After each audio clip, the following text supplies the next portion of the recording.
Salut les cosmonautes, nous revoilà pour le rendez-vous de la semaine. Comme pour toutes les semaines dans le cosmos, il y a beaucoup de choses à dire. Alors ne perdons pas de temps et commençons avec le lancement de DYDX. Après 16 mois de travail, la chaîne DYDX a enfin lancé son AppChain dans le cosmos. Je vais tenter de répondre à quelques questions que vous serez nombreux à vous poser. Pourquoi DYDX dans le cosmos? À quoi sert DYDX? À quoi servira son token? Et Atom va-t-il racheter DYDX? DYDX est une plateforme de trading de perpétuel, qui est une des grandes innovations de la DeFi. Il s'agit tout simplement d'un contrat futur qui ne se termine jamais, qui n'a pas d'échéance. Le prix de la crypto que vous tradez sur sa plateforme est déterminé par un oracle. Sur cette plateforme, les traders sont financés par un fonds en USDC, moyennant un taux d'intérêt plus ou moins élevé en fonction de la demande. C'est ce qu'on appelle le funding rate, le taux de financement. A noter que grâce à son intégration dans le cosmos, DYDX profitera d'un USDC natif. Le token DYDX servira à payer les frais de transaction, à la gouvernance et au stacking pour récupérer les frais de réseau, la MEV et l'inflation en récompense pour la sécurité apportée. Si vous me le permettez, au lieu de se demander si DYDX va se faire racheter par Atom ou va devenir une consumer chain, comme on a pu l'entendre pour Osmosis, on va plutôt voir pourquoi DYDX ne doit absolument pas devenir une consumer chain. Si DYDX s'est tourné vers le cosmos, c'est surtout pour sa modularité, qui lui permet de décentraliser son carnet d'ordre off-chain et esquiver par la même occasion des problèmes réglementaires. S'il n'y avait pas de IBCI++,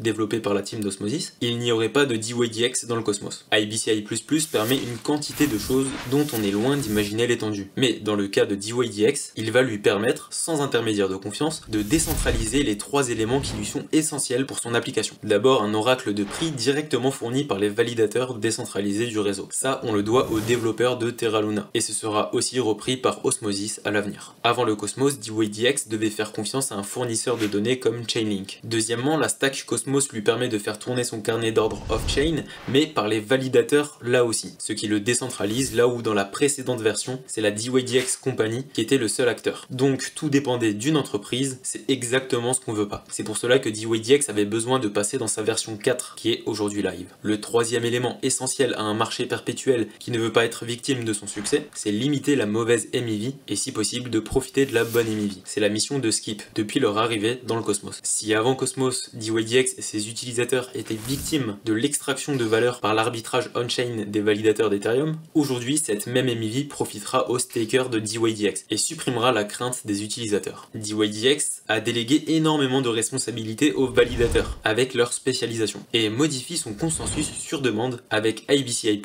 pour le bien de l'application exécutée. Vous l'aurez compris, autant demander à DYDX de rentrer chez lui plutôt que de lui demander d'avoir des validateurs comme tout le monde et un consensus commun avec tout le monde. Bref, DYDX en consumer chain, c'est un grand nom et ce sera le cas pour toutes les appchains du Cosmos qui ne sont pas là en touriste. Après, rien n'empêche à une appchain de se lancer en consumer chain et de passer en appchain souveraine, auto-sécurisée ou mesh sécurisée une fois le besoin de spécialisation et de professionnalisation. La deuxième grosse nouvelle pour le Cosmos, c'est le lancement de Celestia dans la semaine, normalement le 31 du mois. Et Arbitrum Foundation n'a pas perdu de temps en annonçant qu'ils allaient utiliser la data availability de Celestia pour réduire de 10 fois leurs frais de data availability en plus d'une intégration facilitée par Succinct que je vous ai présenté la semaine dernière. Il faut savoir que Arbitrum a son propre SDK pour faciliter la création de Layer 2 optimistique d'Ethereum. Arbitrum Foundation cherche à apporter le plus de modularité en proposant une nouvelle source de data availability de Celestia grâce à Blobstream. Celestia sera toujours limité par sa market cap et donc sa sécurité dans l'intégration de nouveaux Layer 2. Si le Layer 2 en question a une market cap supérieure à Celestia, il ne pourra pas l'utiliser. Mais si Arbitrum se permet de faire ce move, c'est qu'ils ne se font pas trop de soucis sur la sécurité économique de Celestia. C'est peut-être pas la dernière annonce de Layer 2 utilisant Celestia et nous n'avons pas encore tous les exchanges qui ont listé TIA, donc ne vendez pas n'importe comment votre airdrop,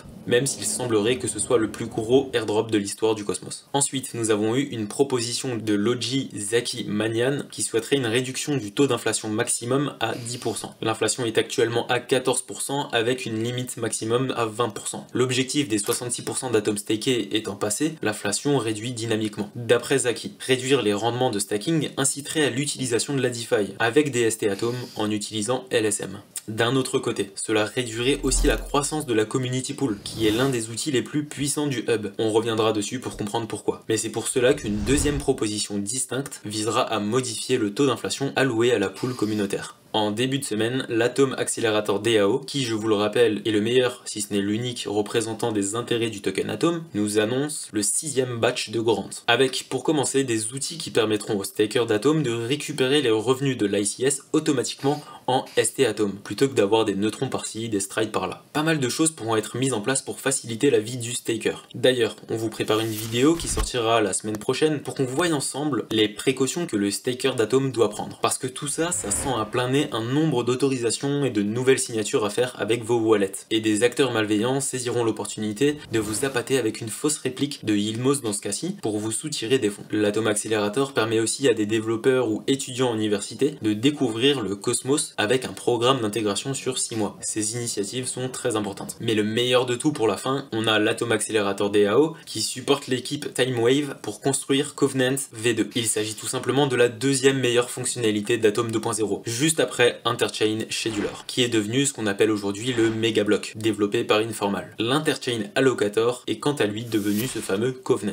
Je vous mets en description ce chef-d'œuvre de white paper Atom 2.0, Coin Academy en a fait une super traduction, allez voir. D'ailleurs, ce chef-d'œuvre a été en grande partie écrit par Sam Hart, qui travaille aujourd'hui pour Skip, mais surtout cofondateur de TimeWave. Bon, je vous le disais, la community pool de Atom est l'un des outils les plus puissants. C'est le moment de comprendre pourquoi. Aujourd'hui, le hub détient 42,7 millions de neutrons et 450 000 atomes dans la pool Atom ST Atom d'Astroport. Tout ça est arrivé un peu par hasard, par échange de bons procédés entre Atom et ses consumer chains. Mais on voit de plus en plus de demandes pour Atom en tant que liquidité as a service. La récente proposition de Sunny pour la pool Atom ST Atom avec 900 000 atomes de la trésorerie du hub ne sera pas la dernière. C'est d'ailleurs étrange que Sunny n'ait pas pensé à inventer la mesh liquidity as a service. En tout cas, TimeWave y a pensé. Covenant System permettra le POL, Protocol Own Liquidity, de manière bidirectionnelle, avec des échanges de jetons et une durée minimale de blocage. Cette technologie est nécessaire à mesure que la gouvernance au sein de l'Atom Economic Zone et du Cosmos se développe et permet des relations plus profondes et plus sophistiquées entre les chaînes du Cosmos. Mais aussi de ne pas profiter que indirectement du développement des appchains alliés. En possédant les tokens d'autres appchains, on profite directement de l'évolution du reste du Cosmos. Mais on peut aussi participer à sa gouvernance. Pour vous résumer clairement, Covenant V2. Il s'agit d'accords entre DAO qui peuvent inclure toute ou une partie des conditions suivantes. Swapper des tokens, liquid staker des tokens, mettre en LP, faire des engagements sur des durées minimales et ajouter des frais en cas de rage quit. Une fois cet outil est mis à disposition au Cosmos, attendez-vous à voir énormément de politique. En attendant, je continue avec la dernière news de la semaine. Une petite blockchain du Cosmos, appelée Polkadot, avait un déverrouillage prévu d'environ 99 millions de jetons DOT le 24 octobre, d'une valeur de près de 427 millions de dollars. L'événement de déverrouillage de Polkadot était lié à l'échéance des prêts participatifs Parachain.